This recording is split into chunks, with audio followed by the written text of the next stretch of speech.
Ole hyvä. Okay, hello and welcome to this kind of a speech that I'm giving today. And it's about me. My name is Jani Ikonen. I'm an illustrator or illustrator and a graphic designer and a visual artist.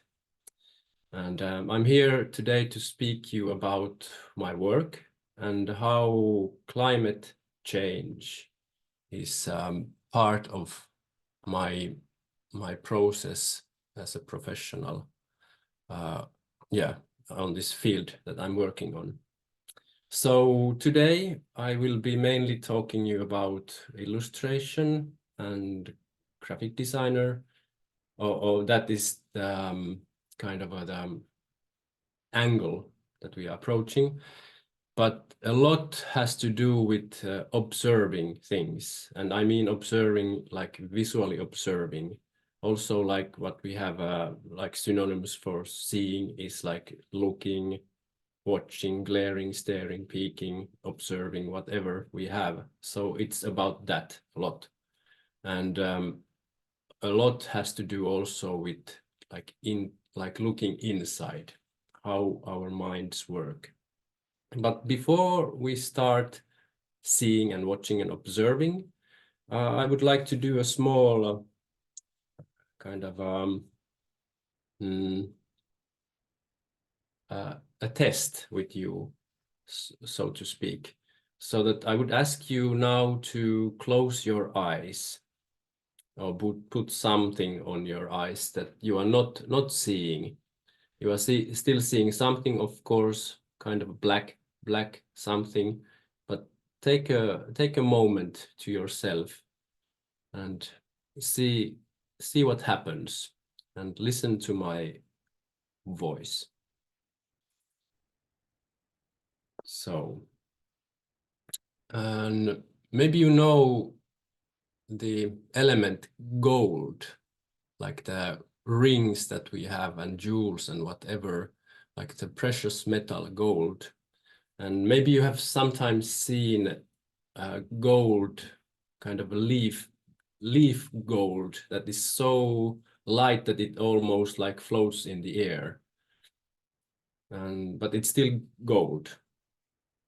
So I want you now to imagine like a really tiny, like a glitter size gold leaf that is on your table, like a tiny small piece.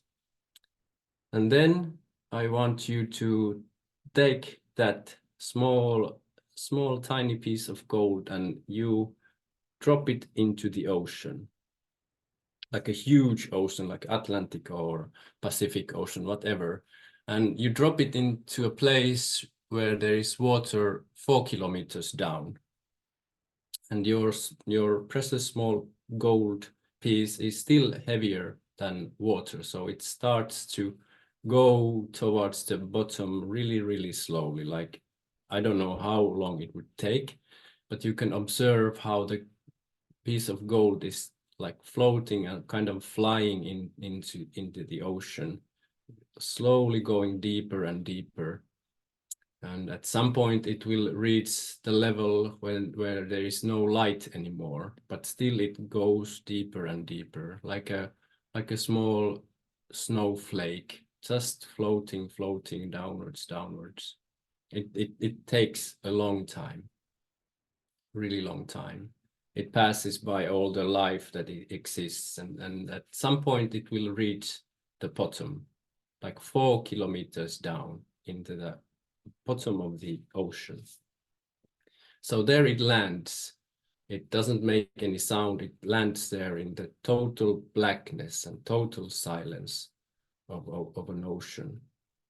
And there it rests in the bottom. And during years and thousands of years and millions of years, things fall on that piece of gold there in the bottom of the ocean, and world starts to turn. It's turning constantly, but at some point it turns so much that the place where the piece of gold landed has now become a mountain somewhere. New mountains have arisen. It has taken like millions of years, but there it is. And then rain starts to fall on that mountain, and snow and all the wind and whatever comes. And slowly the rock around the gold flake is like going away. And then at some point, a piece of rock is going out from that mountain, and the small glitter of gold is revealed. And it's still the same gold. And now it's taken again, some raindrops take it, and they pull it into a river. And slowly the gold flake is again in movement. It stayed in one place for millions of years, and now it's moving again, and it's in a small river, and the river becomes bigger, and so on and so on, and the whole thing repeats and repeats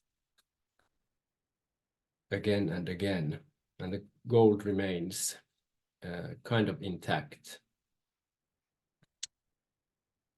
So thank you for this moment, and we'll continue with the day. So I told you this story because my work is so much connected with seeing that sometimes I kind of need to remind myself that seeing the outside world is just one part of my work. Actually, even more of it is like looking inside, seeing things with the mind's eye. And my first picture to you comes with the question that what do we see and how do we actually see, and how does our eye work? This is an illustration some 7 or 8 years ago that I did for a campaign, and it was dealing with chronic migraine. And I was trying to find a way to represent this. I don't actually know very much about headaches or migraine especially. I don't have a kind of history with that, but somehow I was reading through texts and I came across with this, that it's really like also, it can be a visually disturbing feeling as well. So I was trying to make an image that is hard to look, and you kind of feel that oh, I've seen it, I don't want to look it anymore. But this is still something that happens when we look. And actually quite small part of our visual field of vision is focused in focus. I don't know, there's research about it, you can maybe find out, but about like 2% of the whole field or even less is in focus. And this comes out really well if you imagine yourself reading a book, that what part is in focus while you are reading a line, and the next line is already a bit blurred, you don't see it. And yeah, and of course there is the question, I will change the image now because it's maybe a bit too disturbing. So there's a question that how much time do we use for like watching visual information in a day, like with our phones and different apps that we are using, television, books, movies, whatever we are doing. And all of this information is purposefully produced. There is, of course, the level of seeing that we just look at what we see and look at the nature and whatever. And that's kind of a different story. But I'm talking here about now the images that are purposefully made to be seen and to be dealt with in some way. So they are trying to affect us. And maybe this term has already been outdated, like it's the time of like hyper visual time. I don't know, maybe you have to add hyper super duper billion trillion visual time that we are living, because images are all around us, and it's even quite difficult to escape the visual flood that we are seeing. And this is all really much about humans. And I have this feeling it's more like constantly looking into a mirror of humanity, that this is the way we are like telling the story of ourselves to ourselves. Like everything we look, like now I'm looking out of my window here, there's a building. Some architects or a group of engineers have made the decision that this is how it will look like. And every time we walk in the surroundings, that is not just nature, it's always like man-made things. So I consider architecture as also part of this field of visual information. But seeing is quite not so often only like seeing. There's always the mind, and that was what we were doing in the beginning. We were like imagining the story, kind of a story of this little glitter of gold that is going some place. We have different levels of how well our mind is like capable of making images in only in the imagination. Like for myself, I almost have this like it's called a fantasia, like a fantasy, like really minimum amount of visual like images in my mind. The other aspect is like hyper fantasy, where you kind of see everything in your mind. But still I have kind of emotions and feelings and something that I can grasp, even though it might not be really an image in itself, but there's a sensation of that there is something. And that's why maybe in the beginning our little gold speck ended up in the bottom of the ocean, because that's something I can somehow imagine, like total darkness, total silence. And still it's kind of a thing. It's not absent of it's not an abyss in that sense. There is still a kind of pressure and feeling to it. But so seeing is also the mind. Thinking and seeing together make us interpret things, and they form meanings. This is quite obvious, even though we are not well, I was not in like grammar school. Nobody taught me about this, that the meanings are come to life, and it's a possible way that there is an interpretation, but it's a construct. So, and often we consider it to be like a given thing. We see, and that's it. But in my work as an illustrator, I'm part of the image making process, and also making a message, making a meaning that people are supposed to kind of stop and look at it. So it's purposefully made images where I'm doing the image with concepts and thoughts and intuition and information that I have, and so that the image in itself is a message for something often, and it's about communication and like interaction. And here the image is a part of it's from 2009. So there is the word global warming, and it was that time the climate change was also existing, but there was more talk about global warming. And this was part of a poster competition that I took part, and there was workshops in Slovenia, in Ljubljana, and it was kind of funny. I was studying then, and a group of students from Helsinki, from Finland, and from other parts of the world were flown with an airplane to Slovenia, to Ljubljana, to make some posters about global warming and climate change. And it felt like, what are we doing? Like, hey, going with an airplane to a place, and it was a bit absurd, but still here also one really important part for my work is text. It's as important as images, and in many ways text is also image.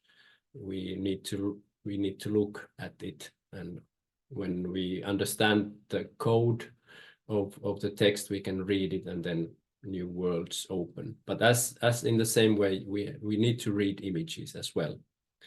And an image can show us what something is. An image can tell us what is happening when you do this, and this is what follows. Image can make a question that what if it was like this? And an image can teach us things. An image can argue, it can lie, and most often it does. And it can fascinate us, it can make us angry, it can make us remember stuff. And when it's connected with a text, it's really a powerful combination and a powerful tool to make us something. And here we can go and follow the path of my speech now, is that we can ask that how do we read an image, and how does the image work? Why is another image has more power on us than the other? And why don't we always agree that this is important and this is not? That what makes a difference in these images? In certain images we have some colors, we have some form, shapes, characters. There's somebody's looking from the image, and there is something familiar, something unfamiliar. Here are two images from last year, children's novel illustrations, two different writers, and black and white illustrations for those novels. And so, and how do we read an image? That is for me a really, and has been really an important question. And it because it's connected with interpretation and understanding, and also with this concept of not understanding. Sometimes an image can make us like baffled. We don't know what it's about, and we don't know if it's true or it's too mathematical or too abstract or whatever, but still it's an image that we can see. It's kind of a real thing. So what this leads to in my case is this like a critical reading of images. And with critical, I mean that it's an open to a dialogue and open to discussion. I don't mean that to criticize that this is bad and this is bad, but like critical, so like a way of understanding and able to talk. We are able to talk about images. So there is an image is always kind of standing for something. It's never neutral. That's what I think. So there is always some content in the image, even though it's abstract. You can still have spent some time with an image, and something will rise up. This is an illustration for Tampere city. There was also some years ago this plan, like the city were making some plans for the future and how the children's welfare and how the social systems will be organized, and this was a part of a kind of political paper that they were working on. So this critical reading in ourselves is calling for our ability to kind of discern meaning and elements and metaphors in the image, and so that we recognize some things that affect us in that image, and it also reveals how we think about of the world and of ourselves. Some images we consider more personal, and some just more out there, not for everybody.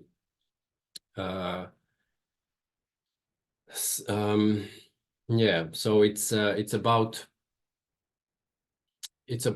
kind of really personal relationship to images, but still when I'm thinking about this critical reading, it's still open to dialogue, so we can talk about it with other people, and we can learn to read images, and it's really, you can even teach this, and maybe you have been learning about it as well. So this is in that sense is really critical, like I was earlier saying, that we live in this hyper super world of images, and every image is trying to make us believe in something or make us think in some way or feel in some way, so that when you are able to kind of slow down and look at what this image is really about, then it doesn't have so big power over you,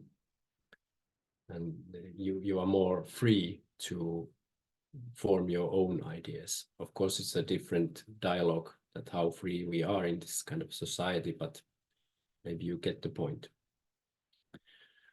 So observing is a personal process, and there are many interpretations, and a lot of them are also really like in culture, that I don't know, like this image also from this Tampere city paper, dealing with children's future in some ways, that this the game that the child is playing here, this like skipping something, I don't know even in English what it's called, ruutuhyppely in Finnish, but now the child is jumping on kind of statistics or kind of blocks, and something bad might happen. So we need this context of some kind of a cultural thing, and an image in our culture, like in Finland, might have a certain meaning, and the same image in another culture has different meanings. And this is I'm happy that I'm not in charge of any like global big industry stuff where you need to think about many things, and if this works there, how does it work there, and so on. So I'm more able to look inside myself and knowing where the images are kind of going, but still having this openness to images, especially nowadays when you are I myself belong to a certain group that I was born in a male body and quite light skin and so on. So that's what I'm going with, but I need to be aware of that, or that's how I feel, that this is just one interpretation, one angle to myself. I'm able to kind of understand others by listening to others, so it becomes more like shared humanity. And this is something like I'm also hoping that as a person making images, that the images would be open in some ways. Of course, they cannot be open to all directions, but hopefully many directions. And we are using images because they have power. So maybe already through these examples, you can kind of see that there is kind of always a story intertwined in the image. So it's more about storytelling, or storytelling, rather than showing an image that is like a static image. It's stories. So images can help us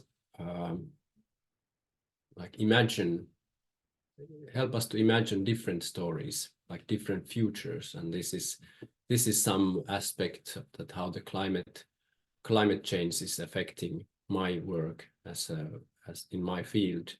That it's about delivering a different story, hopefully like more to a brighter future.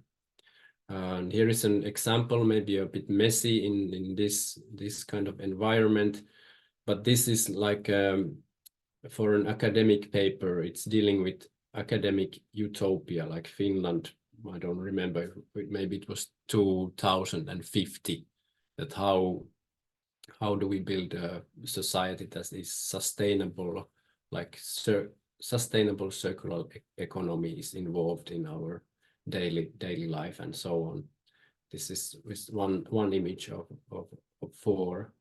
And this is socially sustainable circular economy. In some ways, there are many elements, and for me, like circular economy is really related with things interconnected. Like this is related to that, and so on, and many things we have to take into consideration. And in this way, I feel that an image can show us very differently than text, which is often quite linear way of telling. But an image is, it's more open to thinking and thoughts in some cases. But as an illustrator, this always comes with a challenge, because as an illustrator, I often have to kind of take a hold on a topic and understand a topic, and it can come out of the blue, so to say, that people an employer can ask me like, hey Jani, we need this kind of an image, so I need to do some background research, and I feel that it's like I have to become an expert in a short period of time. And with like I have been working with research projects where there are researchers who have been doing it for 20 years of their lives, and then somebody calls me, Jani, we have these few sentences, can you put it into an image, that 20 years of research.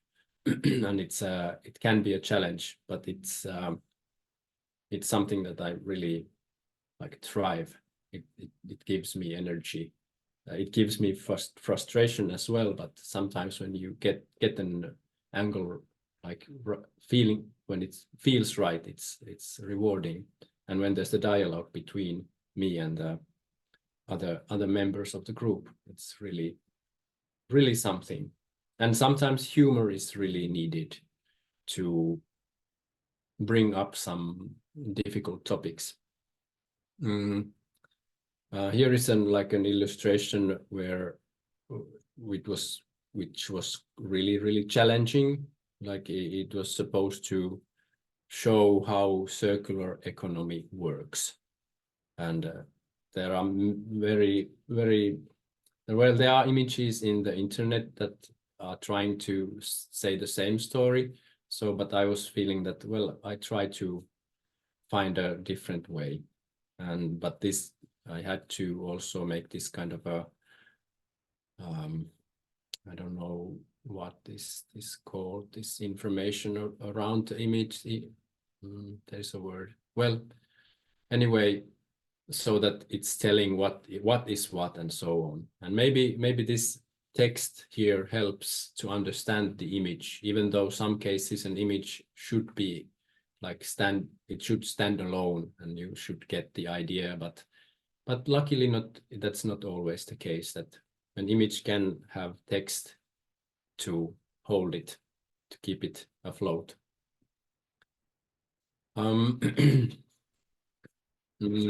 We are approaching important questions, and one really important thing here that we have all through the images that I have been showing is imagination. And imagination is really key to work in my work. And imagination is like it's a key that opens doors, but also imagination is a piece of cheese that is on top of an umbrella that turns into a dragon that is trying to devour me, but then I can escape it with my pencil, and I draw a tornado that takes away the monster.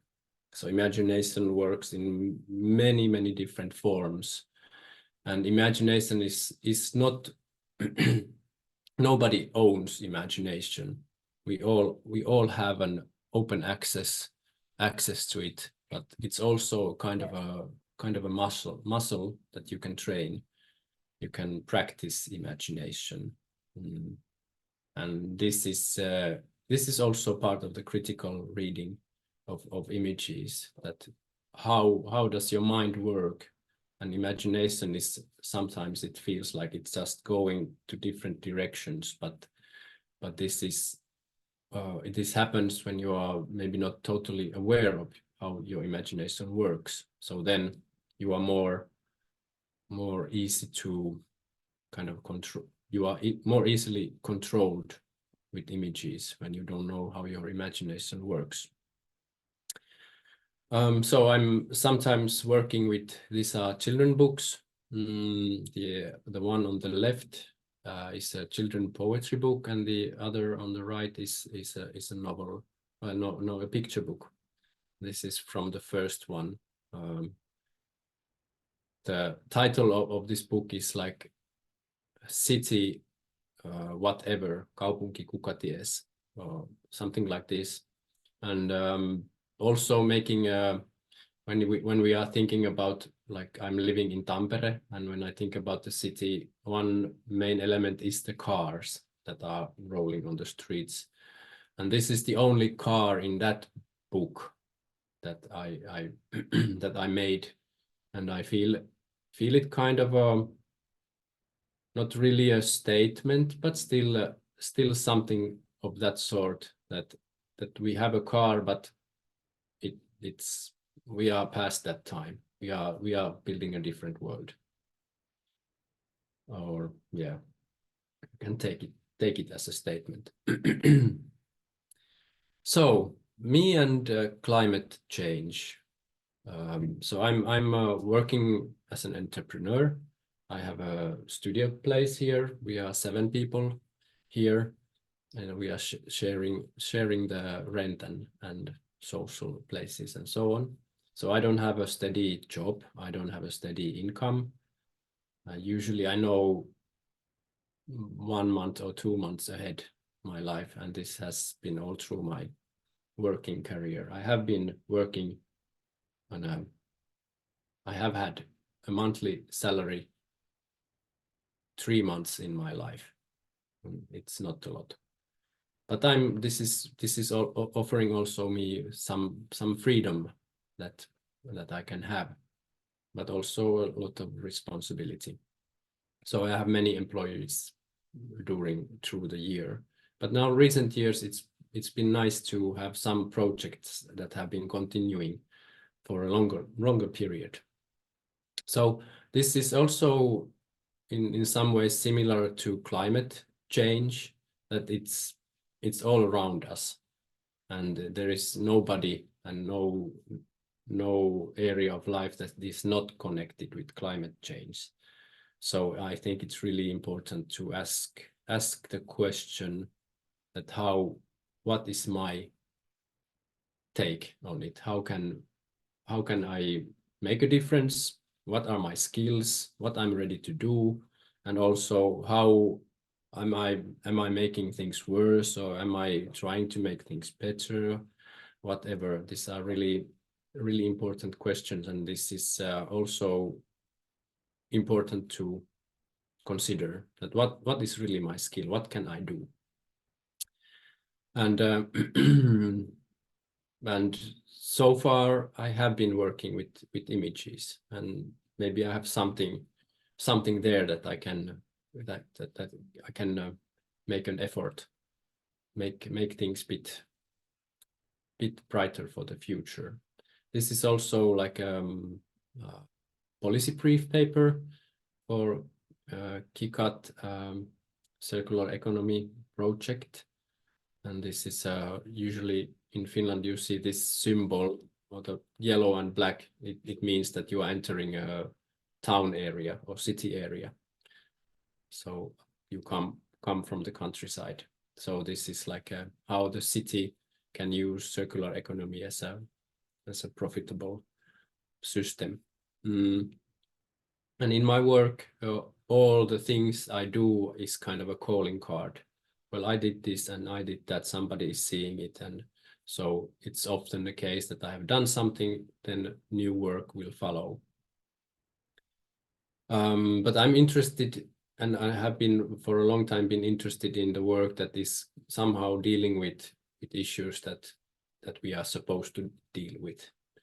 And this is a white paper for a wood circus, European Union big, also I'm not able to say what it was about, but many different countries were involved. And this is a white paper for the decision makers, EU Parliament, and so on. So European woodworking industries are the green engine of sustainable growth.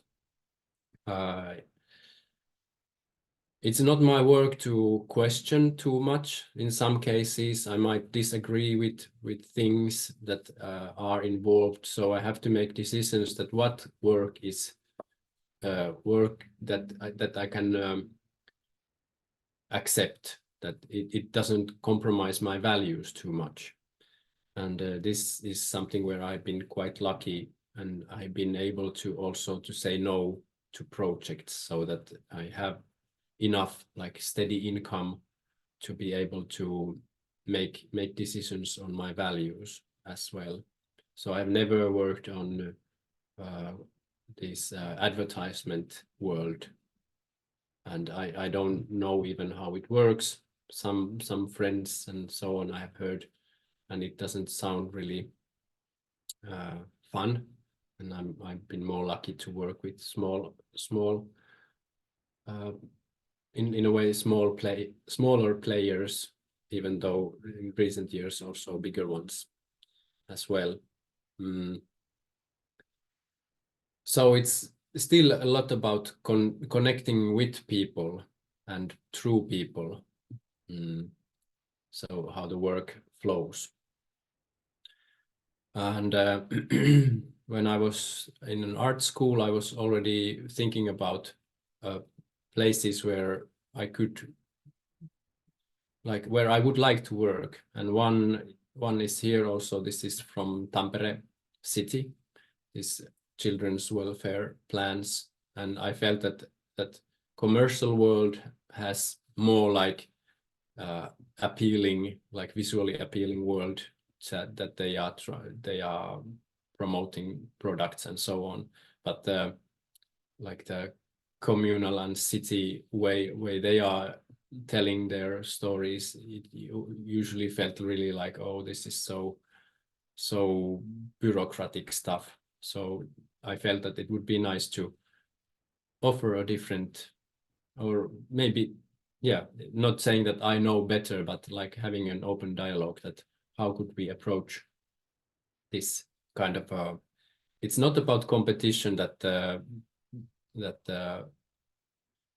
commercial business and like in Finland, like this state-owned systems do, but still I feel that it's more going to that direction, that like more privately owned stuff is becoming the norm. So I would really hope that the welfare state should have it yeah, a different say on this. And it's not always very easy to work in these kind of projects. There are many people having their own opinions in them. And for me, it's also really important to be part of the project already in the early state. So often illustrator or designer is called in when the cake is done. So that can you put some nice candy on our cake? But I'd rather be in the phase when they are starting to discuss that should we make a cake or what do we do? Or should we make some proper food?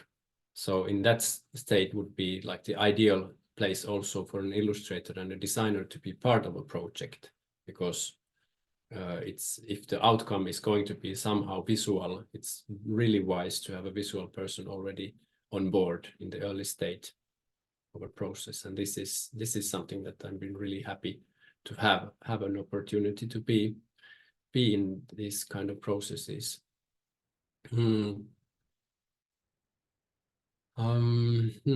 Let's see.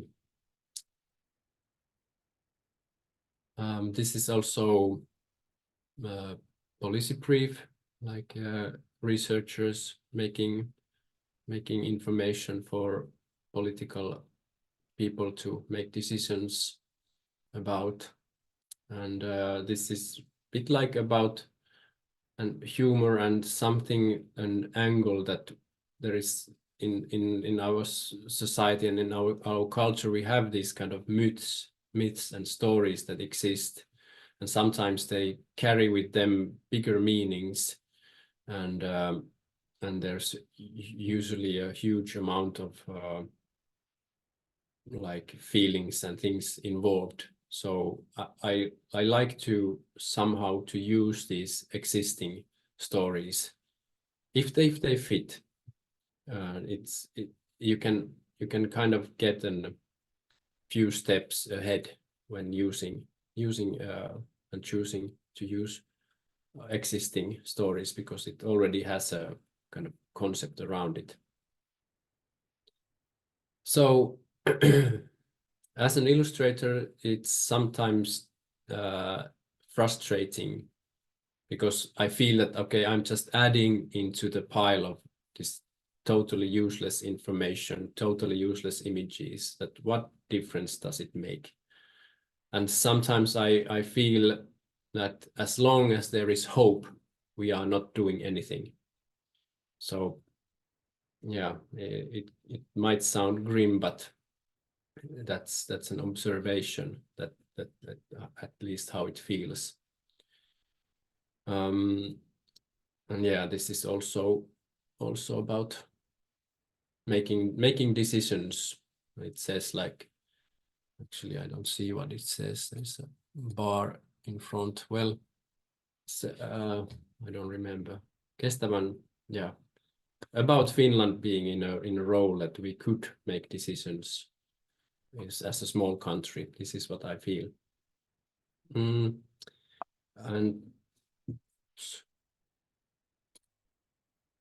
yeah. And this is also about my style. I often have I would describe it as a bit like in a positive way, childish, or at least there is an angle of children involved, because I feel that children, well, yeah, who are running the world, it's the children of today, that they are going to kind of inherit our world, and it's not very happy image always, like, oh, like what we are building now, like, okay, we have in Finland these caves for the toxic waste, and they need to be in some place, but like nuclear waste and nuclear power as a solution for the world is like, maybe we should reconsider. So children make a big difference in my thinking, and somehow I feel that I'm in some ways connected with my inner child, or at least I need to be, because I'm working with children. often like with straight contact as well, but also like through books. And this is from a book that is going to come out this year. It's about kind of Finnish,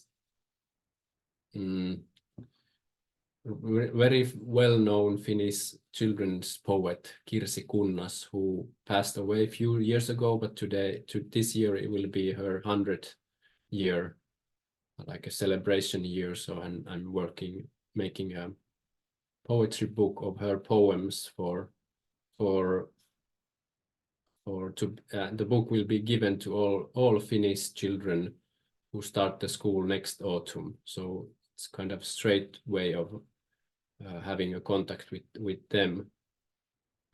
So children, do they have how much choice do we give them in our system?